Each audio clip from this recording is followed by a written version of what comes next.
my pleasure to be here this morning, and I just want to talk with you first. Tell me what form most of you would be in. One. Four. Okay, good. So that information I didn't get, so we will talk together, and if you have questions and so, you will let me know. Okay? So, I would skip over some of the slides because I want to talk to you. So what I think might be a little bit above you, I will just leave it out because I wasn't sure who exactly was going to be here. So I'm going to talk a little bit about what is renewable energy, what kind of policy we have for renewable energy, and I will tell you a little bit about what's happening in renewable energy in the Caribbean islands, okay? How many of you all know about what's happening in the islands? How many of you all know about solar energy? Some of you? Okay. So hopefully by the end of this lecture, you all will tell me that you have learned something. Right? Okay.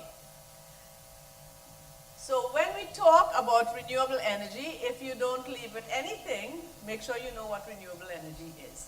So it uses natural resources like the sunlight, the wind, the rain, the tides, and so on, and geothermal heat. Geothermal means geo is coming from the earth, and thermal is heat. So that's heat coming from the earth. So the thing about renewables is that they can be naturally replenished. It's not like the oil and gas. When you take it out, it's not there anymore. You are replenishing it as you continue to use it. So the technologies involved in renewables involve solar, wind power, hydroelectricity, biomass, biofuels for transportation, and so on. So not sure if you all have realized the extent of this thing that we call solar energy. Solar energy is the big yellow block, right?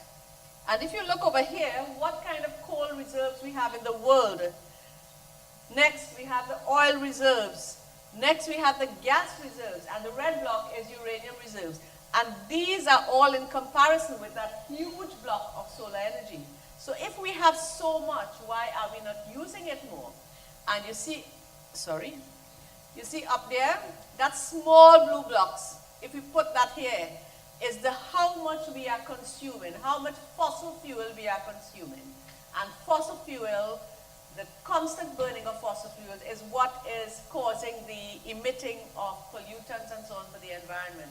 And that we are trying to avoid and capture some of the solar energy that we have, okay? So there are many facts that you will learn as you go along, and I don't want to go through all the fine details, but I want you to note this, that the sun provides 10,000 times the entire energy in fuel used by the entire human race. So if the sun is providing 10,000 times the amount that we are using in the earth, it means that it's there and we should actually capture it and use it because it can be used for so many different things. So fossil fuels are those things that stayed back over millions of years. I won't spend too much time on that. And in terms of the Caribbean, most of the Caribbean islands utilize fossil fuel for their electricity generation, for their energy needs and so on. Very high percentage, 97%. And 50% of the export earnings is really for oil imports. And we should really reduce that amount as best as we can. So, in terms of the Caribbean countries, the islands with the best resources is Trinidad and Tobago. Trinidad and Tobago is the only island in the Caribbean, or the only country I should say, that has its own natural resources of natural gas and oil. We are rich in Trinidad and Tobago compared to the other islands in that regard. Barbados has a little bit, Suriname has, and they have just found oil in Guyana. So there are some others, but largely the islands are very small, and the islands are importing petroleum products, and that is killing the islands. We see the natural disasters that have been taking place around. If we try to employ more renewables, then we will be able to emit less pollutants and preserve the very fragile ecosystem of the Caribbean islands. So when we use a lot of oil products, we have all of these problems. Environmental degradation, carbon emissions, increased frequency of hurricanes, and that's we are really feeling the brunt of that right now. The islands are devastated, and if we try to use a little bit more of the renewables, we may be able to combat that. The whole issue of climate change is a big issue in play now. So there are many challenges that we are facing in trying to use renewables, and they are listed here. Energy security is a big problem, and we are trying to focus on that. For the islands to survive, they have to be able to develop some of their own resources instead of using all their money to buy oil, right? So where are we going? What are we trying to do? So there's a lot of talk on energy policy in the Caribbean, and I'm going to read that for you, and I'll just tell you in brief what it is. So every island is moving towards more and more usage of renewable energies. All of you know who CARICOM is? CARICOM is the Caribbean community consisting of 14 or 15 countries, and they have certain things that they signed to together with CARICOM. CARICOM in the early 2000s, 2004 thereabout, started making some moves towards getting the islands to work in renewables. And what they did, they encouraged all the islands to develop their own policies for renewables. They started this body called Caribbean Renewable Energy Development Program, CREDEP, and CREDEP consisted of, well, all the energy ministers and so got together to form this. And they had a steering committee with people from the Caribbean region. I was on that steering committee, and what we were trying to do initially is to try to set up policy for renewable energies. So far, they helped the OECS islands to have a policy for energy, and they help other islands as well. So all of the islands of the Caribbean now have an energy policy. And further than that, we have a CARICOM energy policy. So the entire CARICOM energy group, they are trying to have a target. So all the islands have their own targets, but the CARICOM region has an overall target for renewables by 2050 or so, right? So they want to have a high percentage of renewables by that time. Okay, so I will skip over that because I talked a little bit about that. So I want to show you, well, all of you know these islands. Which islands are these? Yeah, they are in the Caribbean, but which group? It's the Lesser Antilles, right? Yeah? Yes, you all know? Right, well, let me know. So that's the islands of the Lesser Antilles.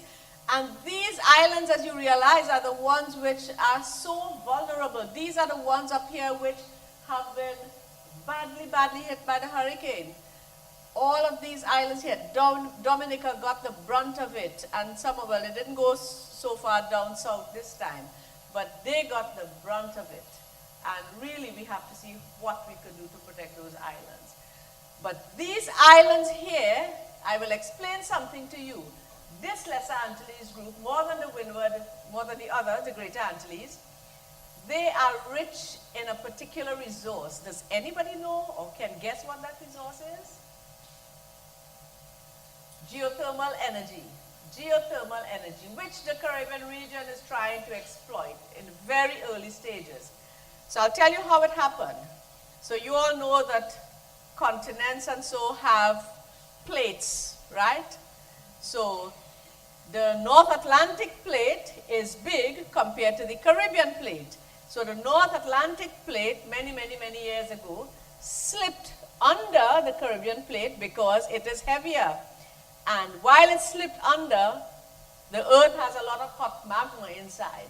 So this hot magma is actually, it actually got pushed up to the top, and that's how all of these islands were formed. Okay? So that's how those islands were formed. But the fact of the matter of how they were formed is what makes them so rich in geothermal energy potential. So these have that special resource, geothermal energy. All right, let's move on. This is only to tell you that from Carilec, that's, you know how we have TNTech, Vinlec, and so on. TNTech is the utility for Trinidad and Tobago. Carilec is the utility that embodies all the island utilities. And they can give you the chart that tells you how high electricity price is in the region or in a particular country. In all the islands, we are the cheapest. We are just about 6 US cents per kilowatt hour, and it goes to 45 US cents per kilowatt hour in some of those islands. So we are very, very well off compared to the rest. Just to tell you that. I don't expect you to read it. I'm talking about renewables. All the islands of the Caribbean region have one particular kind of energy available to them. What is that? Solar. You can see that, right? Solar. All the islands have solar. But hydro is specific to places where they have large rivers or waterfalls, and so you need a water resource for hydroelectricity. So some of these islands, like Cuba, like Jamaica, some of those have, Suriname and Guyana have big hydro potential because they have large rivers. Geothermal, as I told you, in the Lesser Antilles over here, and biomass specifically in some countries, not all countries. They need large land masses and so on for biomass. Okay, so these are the various things. Oh, and I didn't point out this one. All the islands also have possibility for wind. Okay? So when you look at this, these are the different things that are possible in this Caribbean region, and we should capitalize on them. So this here shows you some wind turbines. This is a little solar house. I think this one is in Barbados, but down by UTT there's the same thing replicated. I don't know if any of you have had the chance to see it, but it's a solar house.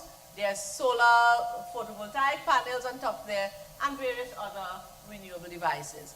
This here is a hydro dam, and this here is an area where you have geothermal energy.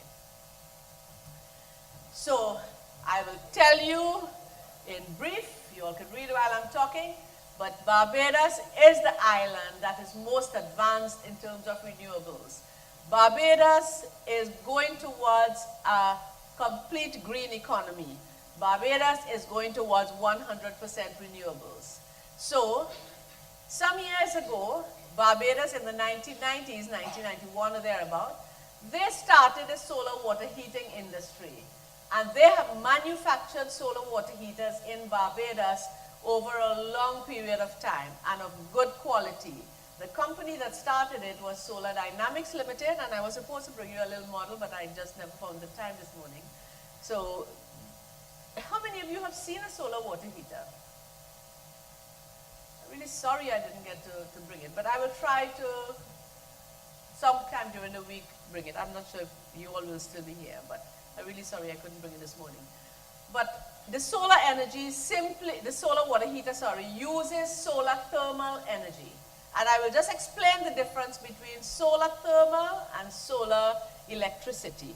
Right, solar thermal, they use collectors. Now all of you know if you take a bucket of water and put it out in the sun, it will get warm. Right? That's what we used to do to bathe a long time. We didn't have fancy water heaters. But if you take something and you cover it with glass, take your car for instance, when you park your car in the morning and then you go back in the evening, the car is hot inside, right? But you didn't light a fire inside the car. That is gaining solar energy, right? The car was gaining solar energy. So if you set up a device to really gain all the energy that you can from the sun, you will be able to use that to heat water, etc., etc. So you could get a solar water heater. The other thing that I want to tell you, something called solar PV. There are, in the exhibitions, you will see those PV panels, a bluish glassy thing. So photovoltaic. Photo comes from sun, photons of sun, and voltaic comes from voltage. You all know about voltage, hopefully. So photovoltaic uses a special material called semiconductors, and the sun shines on the semiconductors and stimulates something in that material. That particular material has the ability to cause the flow of electrons and holes, and that causes an electric current. So only with the use of photovoltaics, you can get direct conversion of the sun's energy into photovoltaic, into electricity, right? Whereas the solar thermal converts the sun's energy into heat. So that's the difference between solar thermal and photovoltaic. Plenty for you all to absorb, right? All right. So on Barbados again, Barbados, as I said, they have a very vibrant solar water heater industry. About 50% of the population of the homes in Barbados have solar water heaters on them, whereas in Trinidad is of the order of a few hundreds. So they're really advanced in that. They are developing a PV industry, and they, as I said, going towards a green economy. But Barbados has only very recently set up a 10 megawatt PV plant.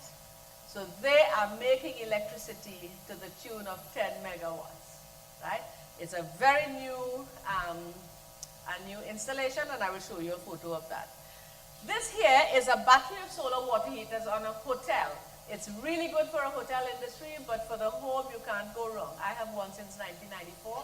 So from 1994 to now, all my hot water needs come from that solar water heater. It's amazing. It is something that when you're building your house, make sure you try to get one at the same time. So that's a company that started solar water heating industry in Barbados. So this is a 10 megawatt solar PV plant in Barbados, very recently installed. It's in the St. Lucie area in a place called Trents, I think. So that's where that is. So all of these are photovoltaic panels, all of those. So I'm going to skip over this, but I wanted to tell you about this little bit. The sugarcane industry, they have the Sugarcane Research Center in Barbados. So they are using canes now for biomass to make bioenergy, all right? So that station for the whole Caribbean is housed in Barbados. Suriname, last week I was in Suriname for a meeting, and Suriname, is amazing how much strides that they have made, but largely in the hydro energy area, because they have this huge river. So I won't go through all the graphs, this might be too much for you all, but just to tell you, the hydropower is the blue one, and the biomass is the green one. And the rest, well, most of it, as you can see, is oil. Still, they are using a lot of oil. In terms of electricity generation, the blue here is hydropower, so large quantity of hydropower, and the rest is thermal electricity. And here, in terms of consumption of energy, the yellow here is electricity, the green is biomass, and this is oil again. So you see they're still very dependent on oil, although they have such a high percentage on hydropower. So these are some of the photos of the hydropower system. This here is where they can open this or close it to allow the water to flow through. And once you have water falling, like in a waterfall or so, you have that hydropower energy.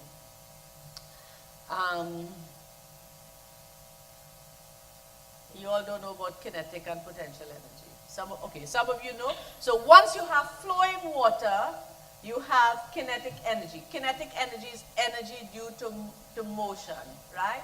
You'll have kinetic energy is a half mv squared for those of you who met it already. But potential energy is energy due to your position. The higher you are, the more potential energy that you have.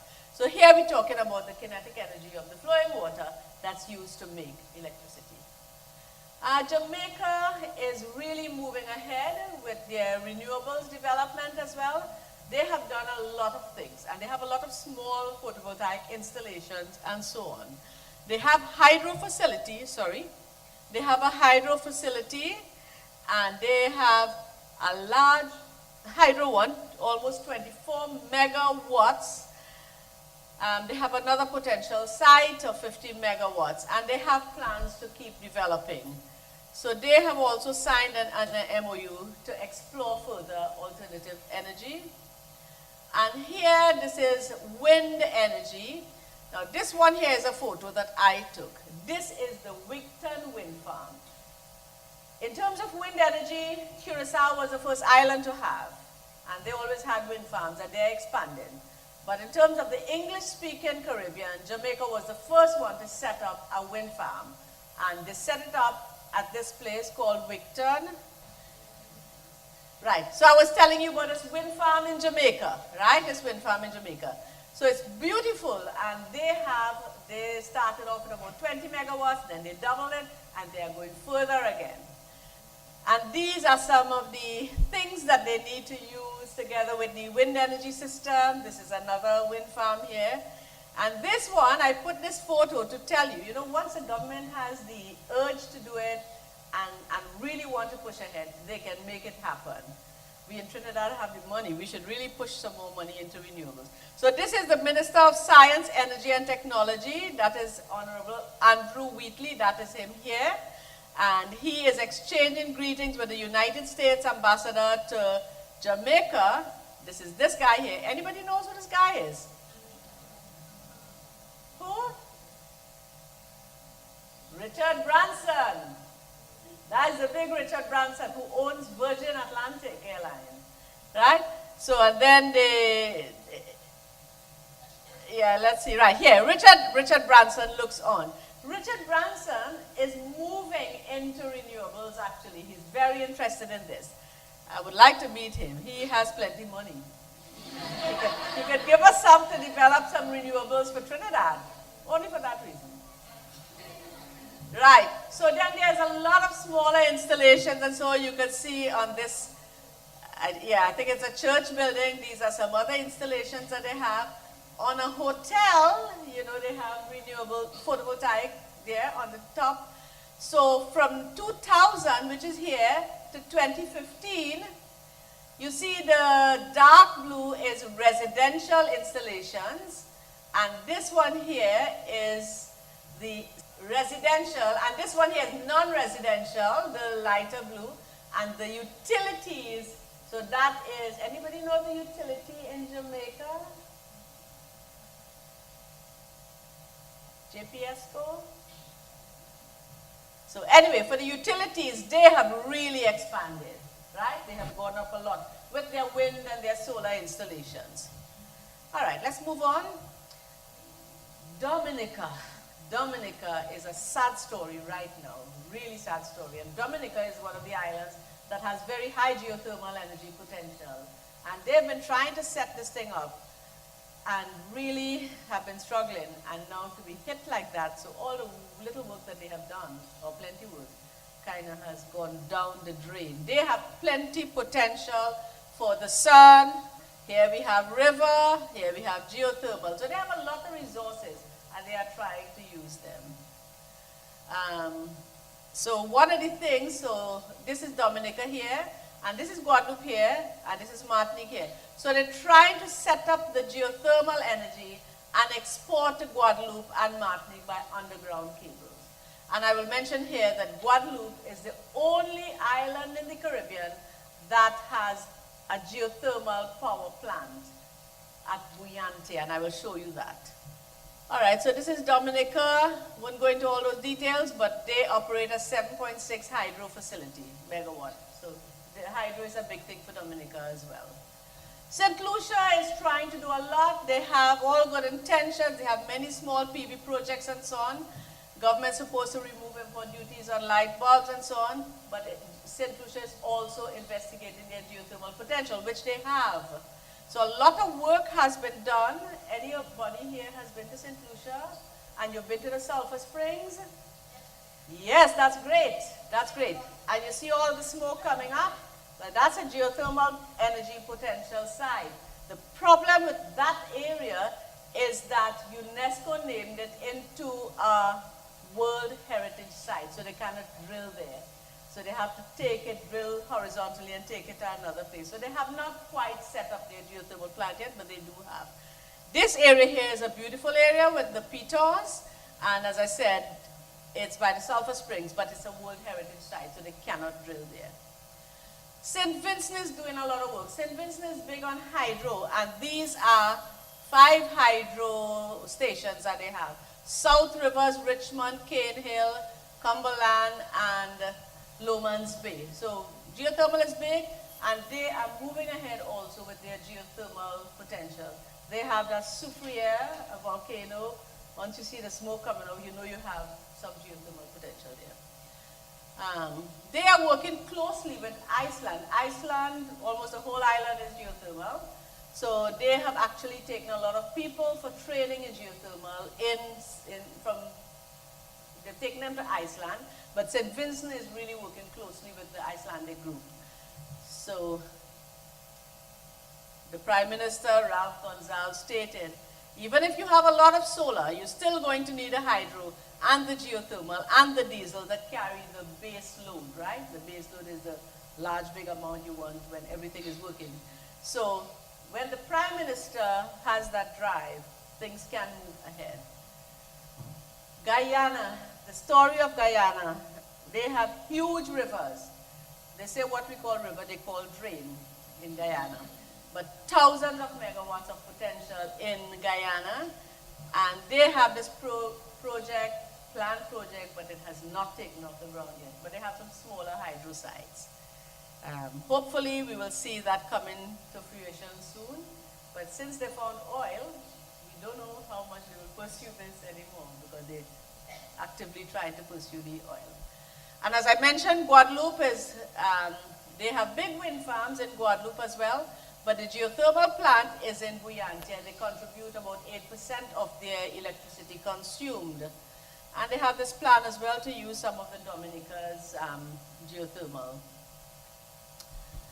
So these are some pictures that I got when I was there from the Buyante plant.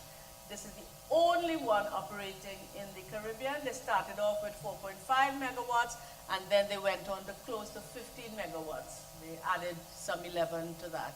So this here shows you what a plant, a part of the plant could look like. You have to have all of these, a lot of piping to pipe the energy. And I won't go too much into Cuba, but Cuba, they have been pushing ahead, and they have some wind farms which are unique for the Caribbean islands. It's some wind turbines that came from France. They call the Vernier wind turbines. Now, if you ever see, we do have one or two in Trinidad. At the Gasparilla home, there is a wind turbine there. It's one of the first grid-connected systems. If you have a very tall wind turbine, of course, you capture in more wind and so on. But when a hurricane strikes, that could go down and you can end up with zilch, everything damaged. So the Vernier wind turbines, and I'm pointing it out because it has a special feature. The Vernier wind turbines, they are smaller, but they have a facility that if you know that a hurricane is coming, you can actually bring it down like this and lay it flat. So the whole tower and the wind turbine itself is all protected. So it's an advantage to use one of those in the Caribbean islands where you have hurricanes. All right, but they are doing a lot in hydropower in Cuba. The Netherlands Antilles, just like the Caribbean islands, the Lesser Antilles, sorry, the Netherlands Antilles also have very good geothermal potential. So these are the islands, Saba, San Eustatius, and St. Martin. And Nevis is another one of those. Nevis has so much geothermal potential that it can serve itself and send to St. Kitts and the neighboring countries. And just to give you an idea, I'm talking megawatts, and I'm sure all of you don't know how to put it in perspective. The whole of Nevis uses about 9-10 megawatts of power. They're looking to develop about 20-30 megawatts, but they have not gone so far yet. They've done a lot of studies. But they have hundreds of megawatts of power available, potential. So they are trying to develop this and sell. And this is showing you how fractured the island is When you see you have these, you know you have some good geothermal potential. This is a photo which I took. So I was in Lever some years ago, and when they open the pipe, this is the kind of power that's coming out from that steam, the steam that's coming out from the heat from inside. So it's really a very, very good source of geothermal energy. And where are we in Trinidad and Tobago? Any of your schools have photovoltaic panel on the rooftop? There was a project, government project, and some schools got these photovoltaic panels where they were using it to power the labs or the library and so on. Some selected schools, it was a pilot project. But we don't have that much available at this time. So our big focus is on natural gas, and that's probably part of the reason we have not moved forward so well. But we do have plans for wind energy development and also solar. And there's also carbon capture and sequestration, which I will not go into. So the government is moving towards renewables. Solar and wind are the two priorities. There's a cabinet-appointed renewable energy committee. I sit on that committee, and we've been pushing to get the policy. We have some policy already. We do have some incentives. So if you buy a solar water heater, for instance, you don't pay the duties on it. If you buy anything related to wind energy, you don't pay anything on it. If you buy, I don't mean you don't pay anything, you don't pay the duties.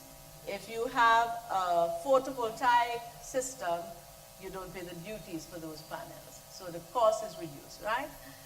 And we are currently, the University of the West Indies is responsible for the wind resource assessment program, but we need to get the money. So this gives you an idea of some of the incentives that you have for renewables in Trinidad and Tobago. So you have some tax credit on solar water heaters, etc., on wind, and also on energy efficiency. The most important things for some of you all to start practicing energy efficiency. You reduce the amount of energy you need by being energy efficient, using what you have efficiently. So this was the system I was telling you about, the home efficiency self-sufficiency program, HES program. This is a wind turbine at the Islamic Children's Home in Gasparillo in South Trinidad. So it's a hybrid system, so they have the PV and they have the wind, and TN Tech helped with supporting this. It's the first grid-tied system we have in Trinidad and Tobago. We also have one at the university here. And I told you about this, so I'm not going to go into all the details. CRIDEP. This is something that was formed by the energy ministers throughout. It was funded by UNDP, GTZ, GEF program, etc. And that is what caused the big push in renewables throughout the CARICOM region. And there are some new initiatives, finalization and implementation of a regional energy policy that's done. Then there's also the Caribbean Sustainable Energy Roadmap and Strategy, a CSIRMS program. There are all of these, a CREX program, Renewable Energy Capacity Support, and it's all of these. And there are CARICOM Energy Awareness Initiatives. Every November, CARICOM used to have an Energy Week. And now it's an energy month. And the Ministry of Energy is supposed to talk to the schools and so on about this program. I don't know if you all have ever participated, but it's coming up in November. And hopefully your school will do something for CARICOM Energy Month. This is something, I don't know if anybody has heard the term fuel cells. A little bit advanced for you all, but we at UWI here, have the only fuel cells lab in the whole of this part of the world. So we have a fuel cells lab. These are two girls who have been working on fuel cells, and they have actually already gained their PhD, their doctorate, in the area of fuel cells. So we're making some headways. So there are different areas of research that we are doing, but one thing that has really helped us a lot is the collaboration that we have had with external agencies and other countries. Germany, as you saw this morning, is a leader. We are actually working with Germany on renewables. I have set up a master's in renewable energy technology program, And that program is going very well. In 2013, we started it. So when you finish your A-levels and your first degree, so you can come onto that program. And we have lecturers from Trinidad, but we also have lecturers, one from Jamaica. But we have this partnership with Germany, University of Flensburg and Flensburg University of Applied Sciences. And they send lecturers to teach in this program. We have a wind energy lecturer, a bioenergy lecturer, and I go to Germany to teach solar energy. So we have this partnership, a two-way partnership.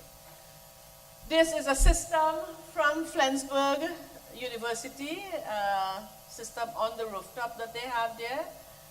And there are many different things that we do, as I mentioned, this MSc program. We also have PhD programs and MPhil programs in renewables. And as I said before, collaboration with international agencies and universities is very, very important for the development of renewables in Trinidad and Tobago and in small island developing states. The political framework must be in place, and they must have the will to really push renewables ahead. So political frameworks have had the greatest impact in shaping the development of renewable energy and energy security. And that's what we need. This is a system, or these are two systems which I have set up. So we have this one here at UE. This is on the rooftop of the Natural Sciences building. It's a weather station. And this is a wind, that's a little wind turbine there, and this is a photovoltaic panel here. So it's a hybrid system. Hybrid means you're using two technologies. And what we have there is a light. So this makes electricity in the day and in the night with the wind, and then it lights this. It comes on with, when the place goes dark, this light comes on automatically, it's set. And below there we have a box. It's a charging station, and we have a bench. So you can go and sit there, charge a computer, charge a cell phone and so on, and you can actually work under there. Right, so that's something. This actually we got from a collaboration, with the university in Flensburg, a project with Germany that we had. So out of that project, we got that hybrid system. We have one on the south side of the campus and one on the north side of the campus. And with that, I thank you all very much.